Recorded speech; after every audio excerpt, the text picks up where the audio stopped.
इस आयोग ने पूर्णतया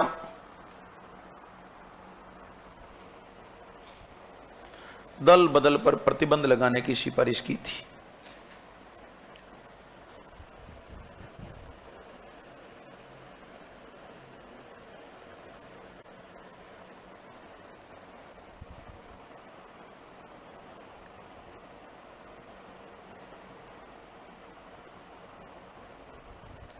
पूर्णतया दल बदल पर प्रतिबंध लगाने की सिफारिश की थी, लेकिन मानी नहीं।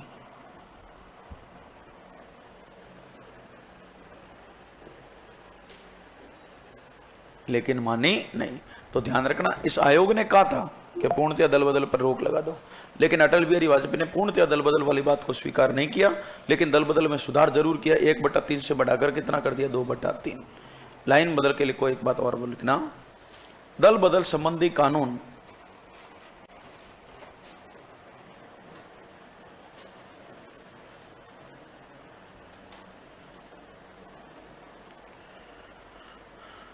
दल बदल संबंधी कानून केवल संसद यानी कि पार्लियामेंट, संसद व विधानमंडल के सदस्यों पर ही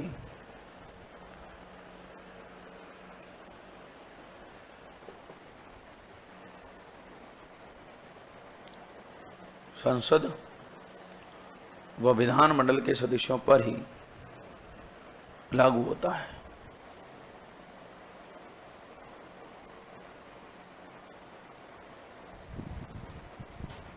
संसद व विधानमंडल के सदस्यों पर ही लागू होता है। कौन सा कानून? दल बदल। लिख दो, आगे कंटिन्यू करके लिख देना, पंचायती राज संस्थाओं के सदस्यों पर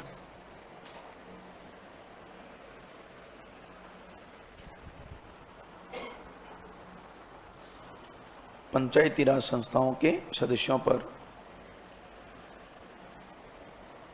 यह कानून लागू नहीं होता है।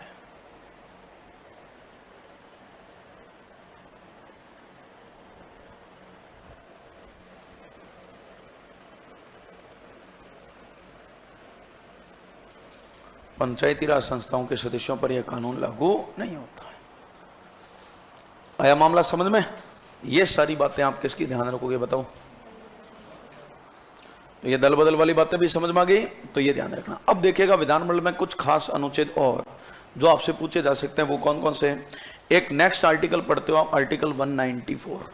और आर्टिकल 194 में क्या है, मैंने शायद आपको विधानमंडल की प्रक्रिया और अभी कल प्रश्नकाल शून्यकाल पढ़ाते समय बोला भी था। आर्टिकल 194 में विधानमंडल के सदस्यों के, किसके बताओ? विधानमंडल के सदस्यों के विशेषाधिकारों का उल्लेख है। कौन से अधिकार दिए गए इनको? विधानमंडल के सदस्यों के पास विशेष अधिकार है।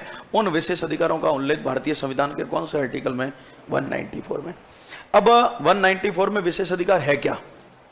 कौन कौन से विशेष अधिकारों का उल्लेख है? नंबर 1 विशेष अधिकार तो क्या है कि विधानमंडल के किसी भी सदस्य को विधानमंडल में विचार और अभिव्यक्ति की स्वतंत्रता है। क्या है? विचार और अभिव्यक्ति की स्वतंत्रता। इसका मतलब कुछ भी बोलने का अधिकार है। विधानमंडल का सदस्य विधानमंडल में खड़ा होकर विचार और अभिव्यक्ति की स्वतंत्रता, यानी कुछ भी बोल सकता है। दूसरा, विधानमंडल के किसी भी सदस्य को विधानमंडल में क्या रखने का अधिकार है? बिल, विधेयक रखने की स्वतंत्रता है। और नंबर दूसरी बात, विशेष अधिकार यह है कि विधानमंडल का सदस्य जो अपने विचार और भाव व्यक्त कर रहा है ना, कहां पर कर रहा है? विधानमंडल के भीतर कर रहा है। तो उस विचार और अभिव्यक्ति की स्वतंत्रता के तहत जो भी बातें बोली गई है, उन किसी भी बोली गई बातों के खिलाफ उस पर किसी प्रकार की कानूनी कार्यवाही नहीं की जाएगी। क्या नहीं की जाएगी? कानूनी कार्यवाही नहीं की जाएगी। इसका मतलब आप कहते हो कि वो कुछ भी बोल ले तो कुछ भी नहीं हो सकता है? बिल्कुल कुछ भी नहीं हो सकता है। उसने अपने विचार और अभिव्यक्ति की स्वतंत्रता के लिए कुछ भी भाव व्यक्त कर दिए, किसी के बारे में कुछ भी बोल गया, तो उसके खिलाफ, बोली गई बातों के खिलाफ किसी प्रकार की कानूनी कार्रवाई हो ही नहीं सकती है ना। ऐसा नहीं हो सकता है कि आरोप लगा दिए, झूठे आरोप लगा दिए, सही आरोप लगा दिए, किसी के लिए ऐसी बातें बोल ली जिससे उसकी प्रतिष्ठा को ठेस पहुंच गई, तो वो कहता कि नहीं, मेरी प्रतिष्ठा को ठेस पहुंचाने वाली तूने बातें कैसे बोल दी, मैं तो मानहानि का मुकदमा दर्ज करवाऊंगा। नहीं, हो ही नहीं सकता है। है ना। इसका मतलब आप कुछ भी वो भाव व्यक्त कर सकते हो, बिल्कुल यस। और मैंने कहा विधानमंडल की चार दीवारी के अंदर, मैंने शायद आपको कल बताया था कि विधानसभा की चार दीवारी के भीतर चाहे किसी प्रकार का कोई भी काम हो जाता है, उस पर किसी प्रकार की कोई कानूनी कार्रवाई हो ही नहीं सकती है। ये भारतीय संविधान में विशेष अधिकार है, इनको देख लो। आर्टिकल 194 कहता है कुछ भी कर ले कोई तकलीफ नहीं है, उसके खिलाफ आपके खिलाफ कोई एफआईआर थाने में जाकर दर्ज नहीं होगी कि तूने इसकी पिटाई कैसे की, तूने इसको गाली कैसे निकाली, धक्का मुक्की कैसे कर दी, ये ऐसी बातें, इसने झूठे और अनर्गल आरोप कैसे लगा दिए, इसकी बनी बनी प्रतिष्ठा को तूने यहां पर धूमिल करने का प्रयास किया, कुछ भी हो सकता है। हाँ, सदन का जो मुखिया है ना, वो उस समय अगर ऐसी बातें करता है तो कार्रवाई कर सकता है। और वो क्या कर सकता है, मैंने कहा ना, सदन से क्या कर सकता है, निलंबित कर सकता है, बोलने पर प्रतिबंध लगवा सकता है, अनुशासनहीनता पर मार्शल को बुलाकर बाहर निकलवा सकता है। वो सारे काम किसके पावर है, अध्यक्ष के। लेकिन उसके खिलाफ थाने में जाकर वो कानूनी कार्रवाई तो वो हो ही नहीं सकती है। ठीक है, ये विशेष अधिकार आपको भारतीय संविधान का कौन सा आर्टिकल बताता है, 194। और दूसरी बात 194 एक और कहता है, और वो क्या कहता है, आर्टिकल 194 में क्या लिखा हुआ है कि जब विधानमंडल के क्या चल रहे हो, सत्र, विधानमंडल में सेशन चल रहे हो, आपको पता ही, मैंने कल लिखवाया आपको, विधानमंडल में 3 सत्र चलते हैं, बजट सत्र, मानसूनी सत्र और शीतकालीन सत्र। तो जब भी विधानमंडल में सत्र चल रहे हैं तो सत्रों के दौरान उसको क्या नहीं किया जा सकता है, गिरफ्तार नहीं किया जा सकता है। सत्रों के दौरान उसको क्या नहीं किया जा सकता है, अरेस्ट नहीं किया जा सकता है, गिरफ्तार नहीं किया जा सकता है। जब सेशन चल रहा है तो विधानसभा के अध्यक्ष के सदस्य के खिलाफ किसी प्रकार की कोई एफआईआर दर्ज हो गई, हाँ, उसने बाहर, मैंने कहा सदन के भीतर किए गए कार्यों के खिलाफ एफआईआर दर्ज नहीं होती है। अब सदन से बाहर निकल के किसी व्यक्ति की हत्या कर देगा तो एफआईआर तो दर्ज होगी ना, सदन से बाहर किए गए कार्यों के खिलाफ तो एफआईआर दर्ज होगी। लेकिन उस समय भी, ध्यान से सुन लीजिएगा, उस समय भी उसके खिलाफ किसी प्रकार की एफआईआर हुई, गिरफ्तारी वारंट जारी कर दिया गया है। लेकिन क्या चल रहा है, सेशन चल रहा है, तो सत्र के दौरान उसको गिरफ्तार नहीं किया जाएगा।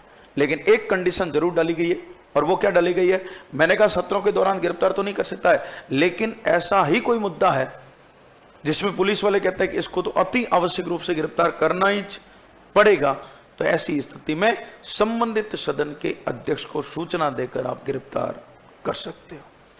विधानसभा के सदस्य को गिरफ्तार करना है, विधानसभा के अध्यक्ष को क्या देकर, सूचना देकर आप उसको गिरफ्तार कर सकते हो। तो सत्रों के दौरान पहले तो गिरफ्तार होगा ही नहीं, और मान लो गिरफ्तार करना है तो संबंधित सदन के मुखिया को क्या देनी पड़ेगी, सूचना, और सूचना देकर उसको गिरफ्तार किया जा सकता है। अन्यथा आप गिरफ्तार नहीं कर सकते हो सत्रों के दौरान। आर्टिकल कौन सा कहता है, 194 कहता है। ठीक है, और अब आपका आर्टिकल 210 यानी कि 210 में क्या लिखा हुआ है, आपने संसद पढ़ी नहीं है शायद। आर्टिकल 120 अनुच्छेद 120 जो संसद के बारे में बोलता है, वो अनुच्छेद 210 विधानमंडल के बारे में बोलता है। और आपके तो क्या है, अनुच्छेद 120 में आपने संसद की भाषा पढ़ी होगी। अनुच्छेद 120 में किसकी भाषा है बताओ, संसद की भाषा है। और आपसे पूछ ले विधानमंडल की भाषा का उल्लेख कौन से अनुच्छेद में, तो 210 में है। विधानमंडल की भाषा का उल्लेख कौन से आर्टिकल में, यानी विधानमंडल में कौन सी लैंग्वेज में आप बात कर सकते हो, वो भारतीय संविधान का अनुच्छेद 210 कहता है। आपके तो विधानमंडल की भाषा का उल्लेख तो अनुच्छेद 210 में, लेकिन भाषा है क्या, किन किन भाषा में हम बोल सकते हैं, तो भारतीय संविधान का अनुच्छेद 210 पहले तो क्या कहता है कि विधानमंडल की भाषा क्या हो सकती है, विधानमंडल की भाषा हिंदी या अंग्रेजी हो सकती है। हिंदी या इंग्लिश में कोई भी सदस्य बात करना चाहिए, विधेयक रखना चाहिए, है ना, अपने भाव व्यक्त करना चाहिए। हिंदी या अंग्रेजी में बोलना चाहता है तो किसी प्रकार के कोई अनुमति लेने की भी आवश्यकता नहीं है। हिंदी या अंग्रेजी में तो जब मन में आए तब खड़ा होकर बोल ले, उसमें किसी प्रकार की अनुमति की भी आवश्यकता नहीं है। लेकिन आगे एक बात और लिखी गई है, अनुच्छेद 210 में आगे एक और बात लिखी गई। वो क्या लिखी गई है कि हिंदी या अंग्रेजी भाषा का प्रयोग करे, कोई तकलीफ नहीं है, और इन दिनों लैंग्वेज में बोलने के लिए किसी प्रकार के परमिशन की भी कोई जरूरत नहीं है। लेकिन मान लीजिएगा आगे क्या लिखा हुआ है कि अगर कोई विधानमंडल का सदस्य क्या करना चाहे, अपनी मातृभाषा में बात करना चाहता है। कौन सी भाषा में बोलना चाहता है, मातृभाषा में बोलना चाहता है, तो उसको मातृभाषा में बोलने के लिए संबंधित सदन के अध्यक्ष या सभापति से क्या लेनी पड़ेगी, अनुमति। हिंदी या अंग्रेजी में बोले किसी प्रकार के कोई अनुमति की आवश्यकता नहीं है। लेकिन वो सदस्य कहता है मैं तो मेरी कौन सी भाषा में बात करूंगा, तो किसी भी सदस्य को मातृभाषा में बोलने के लिए संबंधित सदन के अध्यक्ष या सभापति से क्या लेनी पड़ेगी? अनुमति। और एक बात और विशेष है, और वो क्या है? मैंने कहा आप मातृभाषा में अनुमति लेकर बोल तो सकते हो, लेकिन अनुच्छेद 210 में क्या लिखा हुआ है कि मातृभाषाएं वे ही भाषाएं मानी जाएगी जिनका उल्लेख संविधान के अनुसूची नंबर कौन सी में बताओ? 8 में है। शेड्यूल नंबर 8 आपने पढ़ा होगा, है ना? 8वीं अनुसूची पढ़ी होगी। अनुसूची नंबर 8 में जो भाषा है वही भाषा मातृभाषा मानी जाएगी, और मातृभाषा भी उसी भाषा में अनुमति दी जाएगी बस। और आप भली भांति जानते होंगे आज की तिथि में, वर्तमान में अनुसूची नंबर 8 में भाषाएं कितनी बताओ? 22। कितनी भाषाएं? मूल में कितनी थी? 14। वर्तमान में कितनी हो गई? 22 भाषाएं हो गई। क्या आपके राजस्थानी का उल्लेख नहीं है? तो आप कहते हो इसका मतलब तो राजस्थान की विधानसभा में भी, राजस्थान की विधानसभा में भी सदस्य राजस्थानी में अनुमति लेकर भी नहीं बोल सकता है। देख लो कितनी बड़ी विडंबना है, हाँ, कि राजस्थान में राजस्थानी में नहीं बोल पा रहा है। इससे बड़ी विडंबना क्या हो सकती है राजस्थान के लोगों के लिए? और इसके लिए दोषी कोई और नहीं, तुम खुद ही हो, है ना? हम खुद स्वयं जिम्मेवार है इसके लिए। आपने देखा होगा, क्या देखा होगा? आज की तिथि में आप कह रहे हो कि 22 भाषाओं को मातृभाषा का दर्जा दिया है, और 22 भाषाओं में आपको अभी भाषा में पढ़ाऊंगा ना मैं, तो 22 भाषाओं का नाम लिखोगे तो ऐसे में बहुत सारे छोटे छोटे राज्य बताऊंगा आपको जहां पर 2-2 भाषाओं को मातृभाषा का दर्जा दिया है। 2-2 को, एक पहले थी, एक बाद में और ले ली उन्होंने, है ना? मांग करके ले ली, धरना प्रदर्शन करके ले ली, अपने सीने पर, उनको सरकार के सीने पर खड़े होकर ले ली, सरकार को दबाव में लाकर ले ली। देखो असम जैसा छोटा राज्य जहां पर असमिया भाषा को तो मूल में ही दर्जा था, जो 14 भाषाएं थी ना उसमें मूल में थी असमिया, और बोडो को और दर्जा दिलवा दिया। बोडो कहां बोली जाती है? असम की भाषा है बोडो। अब आज की तिथि में असम में 2 भाषाओं को मातृभाषा का दर्जा प्राप्त है, और राजस्थान क्षेत्रफल की दृष्टि से भारत का सबसे बड़ा राज्य है ना, और जहां पर एक भाषा को मातृभाषा का दर्जा प्राप्त नहीं है। क्यों? क्योंकि हम हमारे राजस्थानी भाषा और राजस्थानी कल्चर को भूलते ही जा रहे हैं, भूलते ही जा रहे हैं। और इसका कष्ट और कोई नहीं भोगेगा, हम खुद ही भोगेंगे, हम खुद ही भोगेंगे। आपने देखा होगा राजस्थान की विधानसभा में कोई सदस्य खड़ा होकर राजस्थानी में बात करे तो अध्यक्ष उसको बिठा देता है कि बैठ जा, नहीं करनी बात। राजस्थान में आपने देखा होगा, अपने 2018 में जब नव निर्वाचित विधायक शपथ लेने आए तो आपके एक मेड़ता नागौर से विधायक आई, एक महिला जिसका नाम आपने सुना होगा, आरएलपी से जीती हुई इंदिरा देवी बावरी, है ना? हाँ, वो उसने आते ही शायद शपथ मैंने सोचा मारवाड़ी में शुरू की होगी, मैंने देखा उसको, तो उसको तुरंत ही रोक दिया अध्यक्ष ने, कहा कि नहीं, शपथ लेना है तो हिंदी में लो, इंग्लिश में लो, संस्कृत में लो, उर्दू में लो, किसी में भी लो, लेकिन राजस्थानी में शपथ नहीं ले पाओगे आप। क्यों? क्योंकि राजस्थानी कौन सी भाषा नहीं है? मातृभाषा ही नहीं। आप कहते हो दर्जा मिल गया तो क्या हो जाएगा, और दर्जा नहीं है तो क्या है ना? और मिल क्यों नहीं रहा राजस्थानी को दर्जा? राजस्थानी को मातृभाषा का दर्जा नहीं देने का कारण क्या है? कारण यही है कि मैं अभी अगर राजस्थान का एक पैराग्राफ यहां लिख दूं ना, एक पैराग्राफ, मैं वैसे लिख ही नहीं पाऊंगा लेकिन लिखा हुआ दूं तो हाँ, मैं भी साथ में ही हूं तुम्हारे। मैं ये नहीं कहता हूं कि मेरे को तो सब कुछ आता है तुमको नहीं आता है, हम पूरे राजस्थान के वासी इसके लिए दोषी है, ये गलती हमारी है। अगर मैं राजस्थानी का पैराग्राफ यहां पर लगाऊं, हम में से कोई एक विद्यार्थी खड़ा होकर एक लाइन को पढ़ नहीं सकेगा, ना तो एक लाइन को पढ़ पाएगा, ना एक लाइन को बोल पाएगा, पर ना आपको कोई हिंदी में लिखी हुई लाइन को ट्रांसलेशन करके कहे ना कि राजस्थानी में लिख दे, नहीं। यही कारण है कि राजस्थान के एक छोटे से गांव में भी शुद्ध राजस्थानी नहीं बोली जाती है, शुद्ध बोली नहीं जाती है। हम भूलते ही गए भाषाओं को, और शुरुआत से भूलते गए, बोली नहीं। अब राजस्थानी की उप बोलियों पर ध्यान देने हम सारे, हम राजस्थानी नहीं बोलते हैं, हम राजस्थान की उप बोलियां बोलते हैं।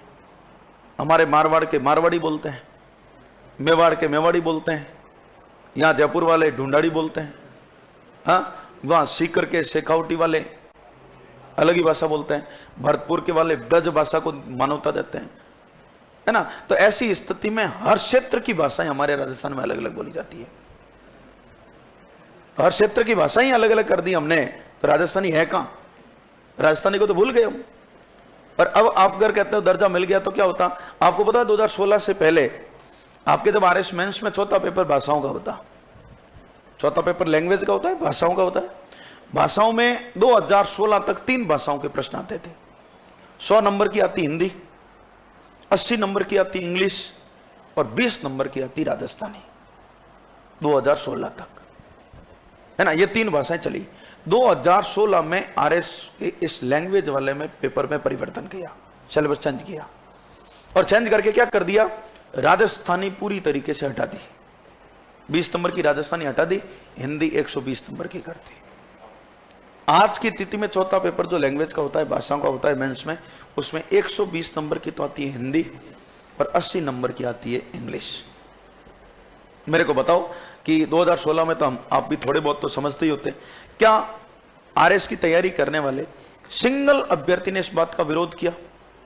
नहीं किया। किसी ने भी इस बात का विरोध नहीं किया कि राजस्थानी हटा क्यों रहे हो,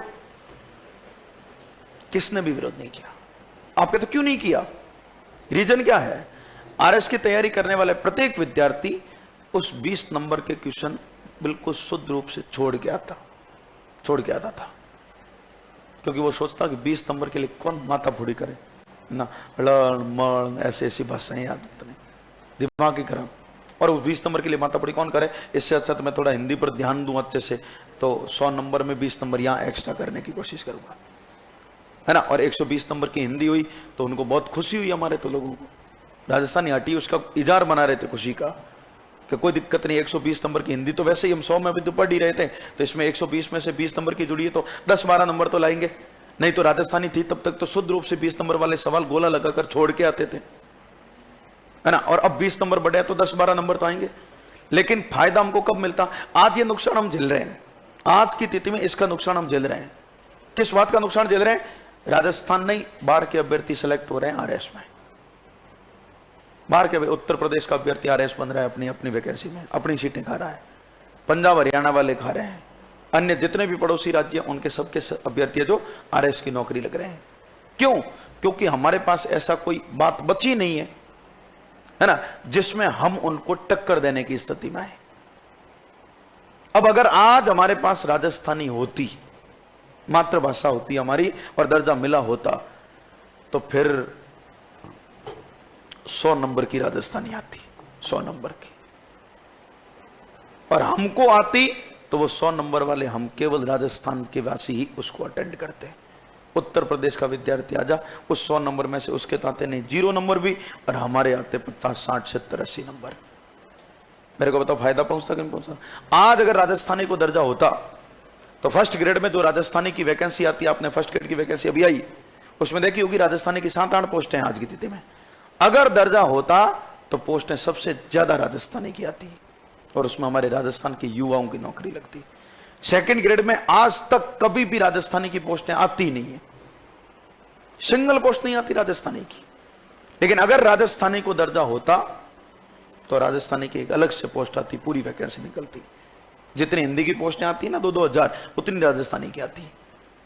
और उन 2,000 पोस्टों पर कहां के युवा नौकरी लगते हैं? राजस्थान के।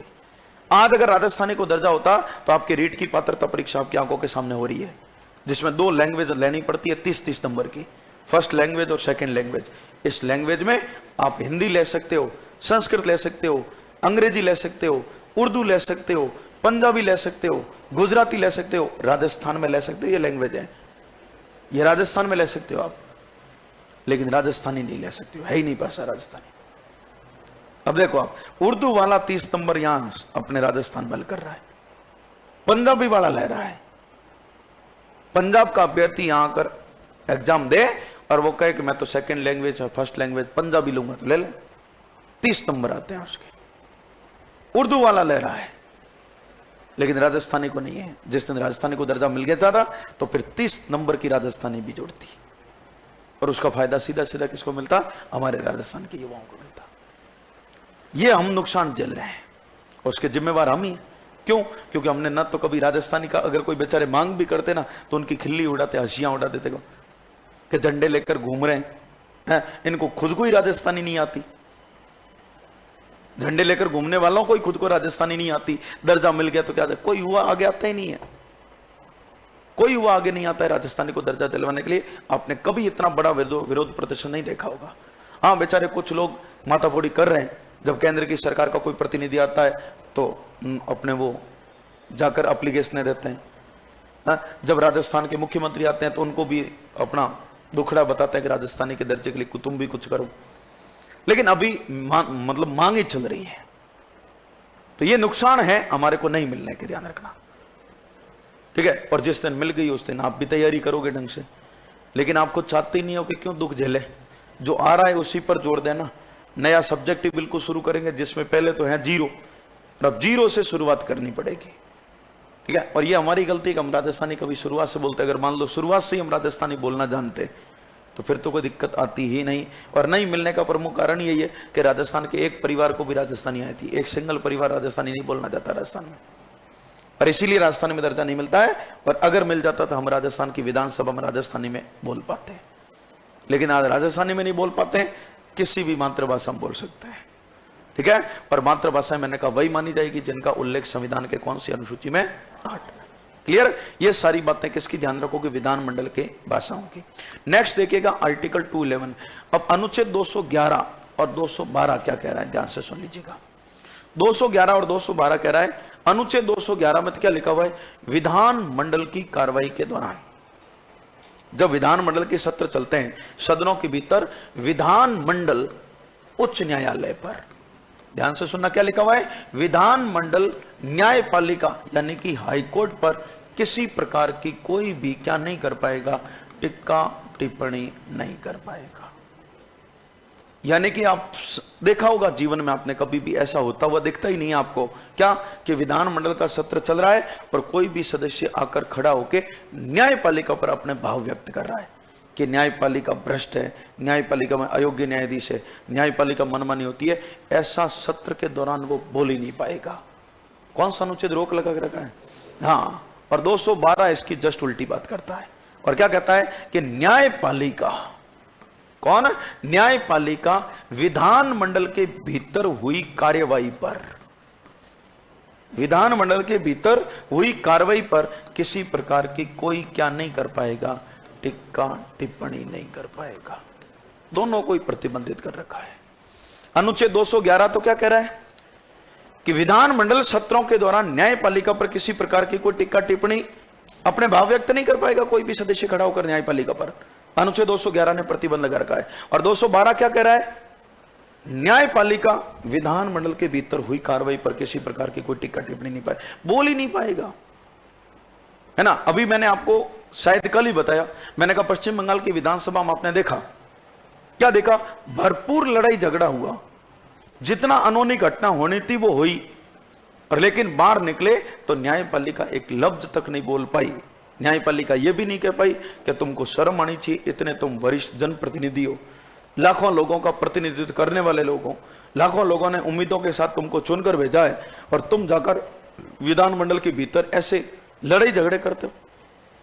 हाँ, पूरे राज्य की जनता तुमको देख रही थी, क्या सीखेगी राज्य की जनता तुमसे, तुम पर कैसे कितने लोगों ने अपना उम्मीद लगाई होगी विकास के लिए, और तुम ऐसी बातें करते हो। कुछ नहीं बोल पाई न्यायपालिका, क्योंकि अनुच्छेद 212 ने प्रतिबंध लगा रखा है। तो 211 ने तो कहा विधानमंडल कोई कार्रवाई पर टिप्पणी नहीं करेगा न्यायपालिका पर, और 212 कहता है विधानमंडल की कार्रवाई पर न्यायपालिका कभी कुछ नहीं बोल पाएगी। ये एक दूसरे को प्रतिबंधित कर दिया 211 और 212 में। ये सारी बातें आप किसकी ध्यान रखोगे, विधानमंडल से संबंधित आर्टिकल की। लिखिएगा आर्टिकल 194,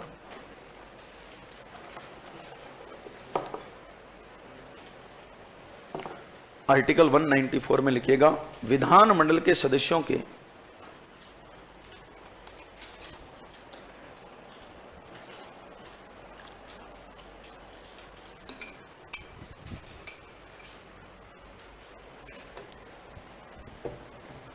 विधानमंडल के सदस्यों के विशेष अधिकारों का उल्लेख है।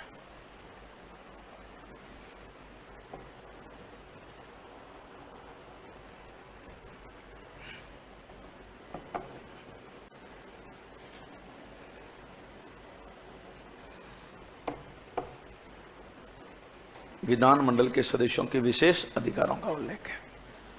लिखिएगा विशेष अधिकार में लिखो, विधानमंडल के सदस्यों को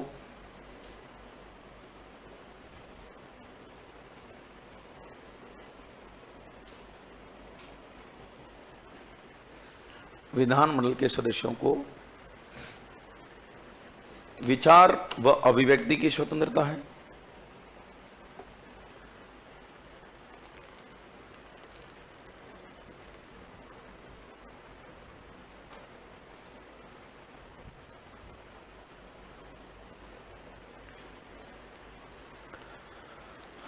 विचार व अभिव्यक्ति की स्वतंत्रता है। लाइन बदल के लिखना, विधानमंडल के सदस्य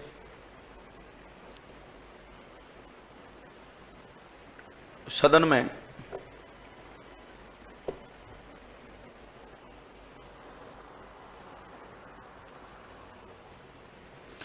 में विधेयक को रखने की स्वतंत्रता है। विधानमंडल के सदस्यों को सदन में विधेयक रखने की स्वतंत्रता है।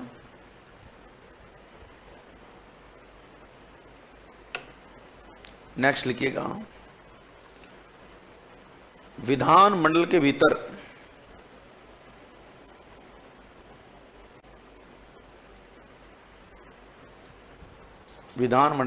भीतर की गई किसी भी कार्रवाई पर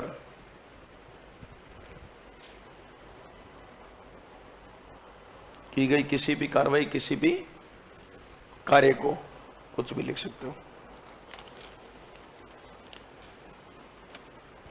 किसी भी कार्रवाई पर क्या नहीं कर सकते हो, कानूनी कार्रवाई नहीं की जा सकती है।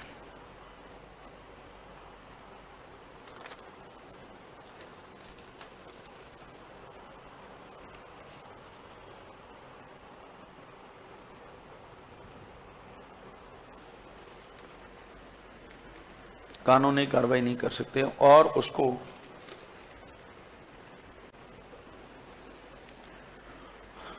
न्यायपालिका में चुनौती नहीं दे सकते।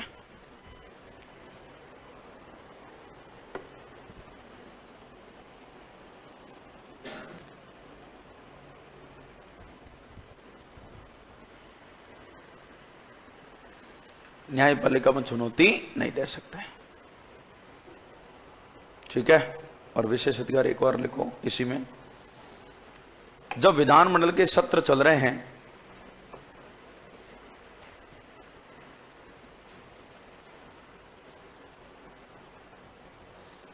जब विधानमंडल के क्या चल रहे हो, सत्र चल रहे हो, तो क्या नहीं हो सकता, तो सदस्य को गिरफ्तार नहीं किया जा सकता है।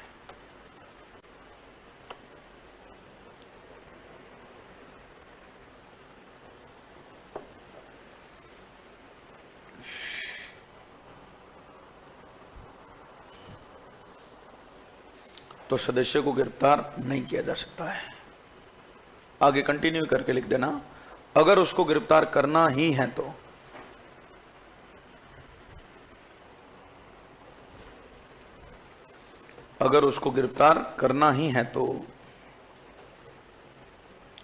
क्या करना पड़ेगा, अध्यक्ष को पूर्व सूचना देनी होगी।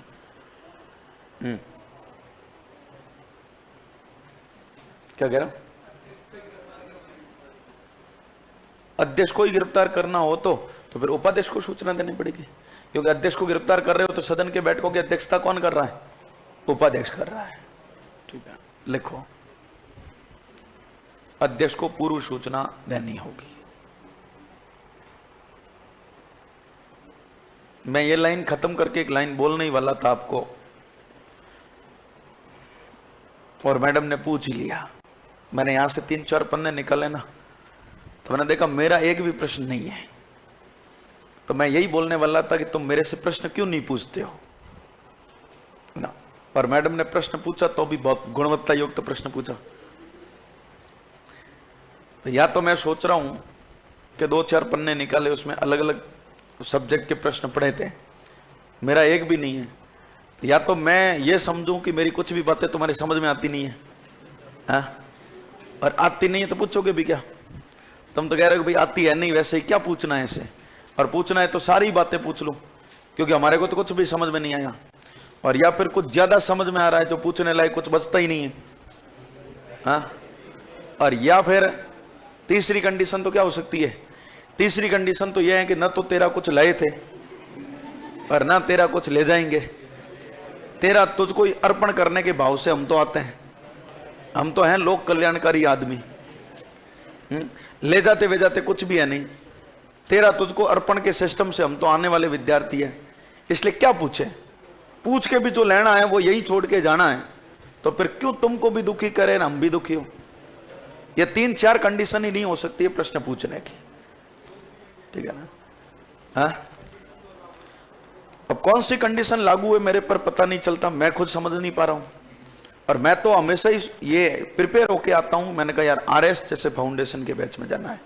मैं रियल में आपके सामने बोल रहा हूं, मैं जब पॉलिटी सब्जेक्ट वाले बच्चों को पढ़ाने जा रहा था ना, सब्जेक्ट वाले जो स्कूल लेक्चरर बनने जा रहे हैं, जिनका सब्जेक्ट ही पॉलिटी है, और जिन्होंने पॉलिटी में एमए कर रखी है, जिन्होंने पॉलिटी में नेट कर रखी है, उन विद्यार्थियों को पढ़ाने जाता तो भी इतना लोड नहीं लेता, मैं तो उठ कर चला जाता। मैंने कहा क्या दिक्कत है? और उन विद्यार्थियों को कंटिन्यू मैं कोई 2-2.5 घंटे नहीं, सुबह 7 बजे क्लास शुरू करता और 1 बजे तक मैं ही पढ़ाता, क्योंकि उनके सब्जेक्ट ही पॉलिटी था, तो सब्जेक्ट चेंज भी कैसे करें? उनमें भी कंटिन्यू मैं 4-5 घंटे पढ़ाता ना, तो भी कुछ भी तैयारी करके नहीं जाता। लेकिन यहां आता हूं तो मैंने कहा थोड़ा ढंग का दूं बेचारों को, है ना? फीस भी थोड़ी, हाँ, फीस के अनुसार ही देता हूं मैं, फीस के अनुसार पढ़ के आता हूं। मैंने कहा फीस थोड़ी लेवल के लिए, लेकिन लगता है कि तुम्हारे, क्या करूं अब मैं तुम्हारे बारे में बोलूं भी क्या? कुछ नहीं बोलूं,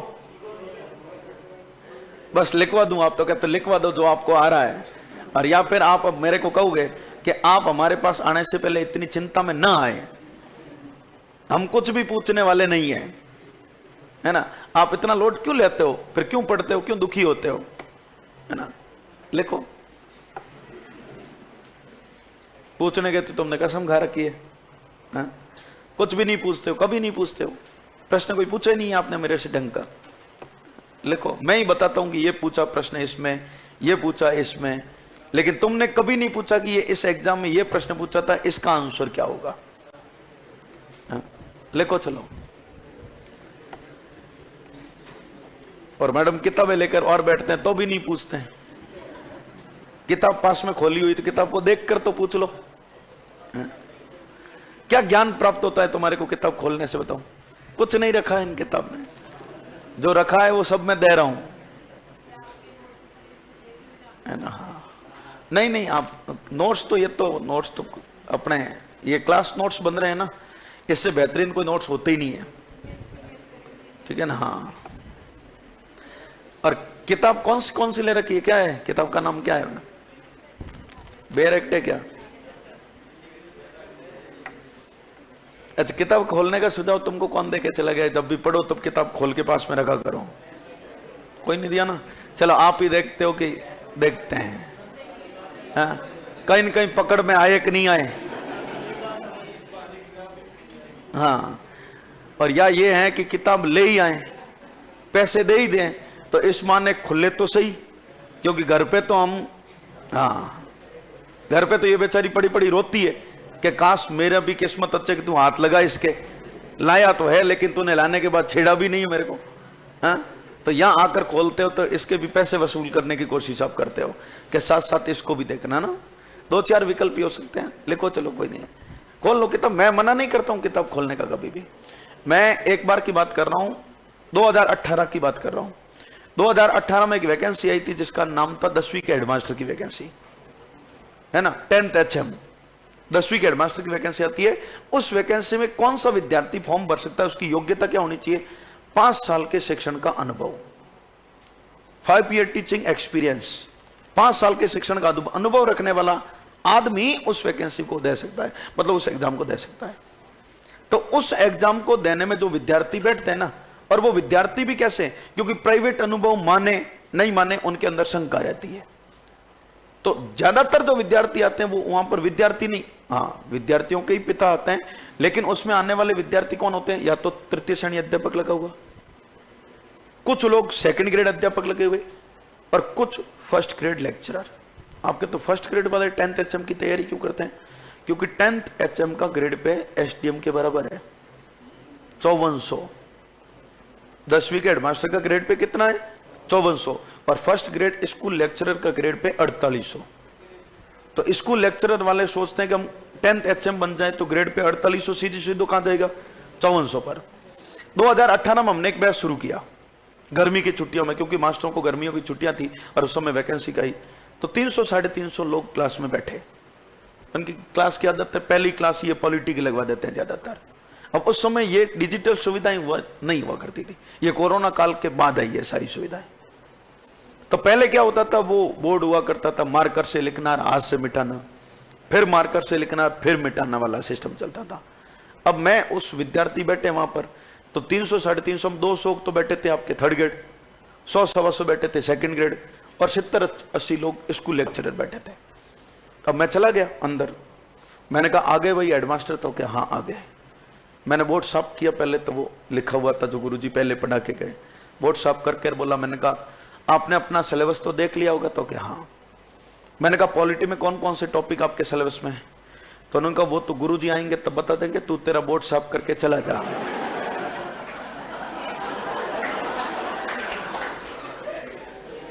इस हालात में जीता हूं मैं, बताऊं? मतलब उनको लगा कि ये तो कोई बोर्ड साफ करने आया होगा, है ना। अब उनको कैसे बताऊं कि मैं ही तुम्हारा गुरुजी हूं? क्योंकि उनका मतलब उनका कोई दोस्त नहीं है, क्योंकि वहां पर बैठे हुए विद्यार्थियों के मेरे जैसे बच्चे थे रियल में, और उस बैच में सबसे छोटा ही मैं था। सबसे कम उम्र का अगर कोई आदमी था तो वो पढ़ाने वाला था, है ना। अब वो मेरे को मास्टर मानते नहीं है, और आज भी यही समस्या, इन्हीं समस्याओं से दुखी होते रहता हूं मैं। हमारे क्या होता है, हर सेंटर पर हम क्या करते हैं, 4-5 दिन के बाद गार्ड चेंज होते रहते हैं, और सेंटर 7-8 जगह क्लासें लगती है ना। 80 फीट लगती है, इंडोन लगती है, यहाँ लगती है, शकुंतला लगती है, रिद्धि सिद्धि लगती है। तो मैं क्या, हर दिन में चेंज होते रहते मेरी क्लासें, यहाँ 2 घंटे तो फिर वहां गार्ड कार्ड चेक करता बेचारी, उसके भी कोई दोस्त नहीं दे सकते उसको। अब वो कई बार क्या होता है, मेरी 12 घंटे का हमेशा ही शेड्यूल रहता है, तो मैं जाता हूं तो मैंने कहा यार रेस्ट करनी है, और वैसे अगर सीधा चला गया तो बैठा रहा फालतू में तो कहेंगे क्लास लेट हो रही है, तुम यहाँ नहीं क्लास में नहीं जा रहे हो। तो मैंने कहा चलो इस बार गार्ड में ही टाइम पास कर लेते। तो गार्ड चेंज होती मैं चाहता हूं, वो कहता है कार्ड कहाँ है? मैंने कहा कार्ड है ही नहीं। तो बिना कार्ड तो क्लास कौन से बैच में बैठ रहे हो? मैंने कहा मैं तो सेकंड ग्रेड वाले बैच में जा रहा हूँ। तो बिना कार्ड क्लास ले रहे हो? मैं तो इतने दिन से ले ही रहा हूँ, बिना कार्ड ही तो क्लास ले रहा हूँ। तो मैं आज बिना कार्ड जाने नहीं दूंगा। और तुमको पहले किस गार्ड ने जाने दिया बिना कार्ड? मैं कहा इससे पहले वाला गार्ड था, वो तो कार्ड चेक करता ही नहीं था। अच्छा गार्ड चेक नहीं करता था? मैंने कहा हाँ नहीं करता था। तो आज तुमको जाने नहीं? मैंने कहा मैं तो 5-10 दिन से क्लास से ले रहा हूं, और वो भी बिना कार्ड ले रहा हूं, है ना। और वो कहता मेरे को पकड़ के बैठा देता, तू जाएगा भी कहीं नहीं, आज तेरा पूरा पोल खोल के रहूंगा। मैंने कहा यार सॉरी भैया जाने दो ना यार, मैं आप क्लास अटेंड नहीं करूंगा, मैं मेरे घर चले। अरे नहीं बैठ। अब 10 मिनट ये मातापोड़ी करते, तब क्लास असिस्टेंट आई जाता भागते भागते कि क्लास लेट हो रही है, गुरुजी कहाँ है? अब गुरुजी को वो गार्ड पकड़ के बैठा है। अब वो क्लास असिस्टेंट कहता है गार्ड को छोड़, क्लास शुरू करेंगे। कि क्या क्लास शुरू? इसके पास कार्ड तो नहीं है। तो कि यही गुरुजी है, क्लास ही ये शुरू करेंगे। अब गुरुजी मानते ही नहीं है लोग, ये बड़ी गलती। कई बार ऐसी फीलिंग आती है मेरे को, मैंने कहा यार बहुत छोटी उम्र में गलत काम शुरू कर दिया, है ना। अब मैं रियल की बात कर रहा हूं, दिसंबर में, पिछले दिसंबर में हमने जयपुर सेंटर पर पॉलिटी का बैच शुरू किया, सब्जेक्ट वाला। क्या हुआ? क्या कह रहा है? कर दे भाव व्यक्त कर दे। तू भी तेरे, तू पीछे क्यों रह रहा है?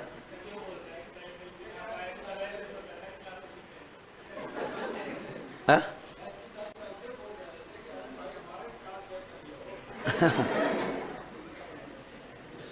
नहीं, एसपी साई सर को तो टीचर मान देते हैं, क्योंकि उनके दिमाग में क्या रहती है हमेशा ही विद्यार्थियों के और गार्ड केयर उनके कार्ड चेक करने वालों के भी, कि सर जो आएंगे ना मास्टर, वो तो कोई बहुत बड़ा आदमी आएगा, कोट पैंट पहने हुआ होगा, हाथ में अटैची होगी। अपने वो सिस्टम नहीं है, अपन तो क्लास में कुछ लाते नहीं है ना, लाते खुद शरीर लाते हैं साथ में बस, बाकी क्लास में कुछ नहीं लाता हूं मैं, कभी भी कुछ नहीं ले जाता हूं क्लास में, ठीक है ना।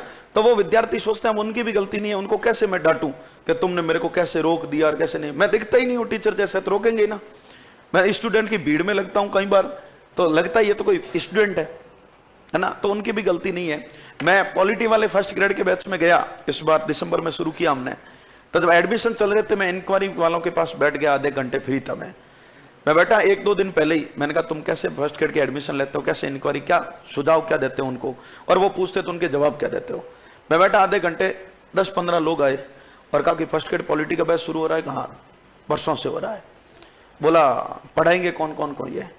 तो जितेंद्र चारण पढ़ाएगा ना? बोला हाँ पढ़ाएगा। अब मैं वहीं बैठा हूँ, जानते नहीं, मेरे पास नाम है, हाँ पढ़ाएगा। ठीक है, एडमिशन ले लिया। पहले ही दिन 11 बजती मैं चला गया क्लास में।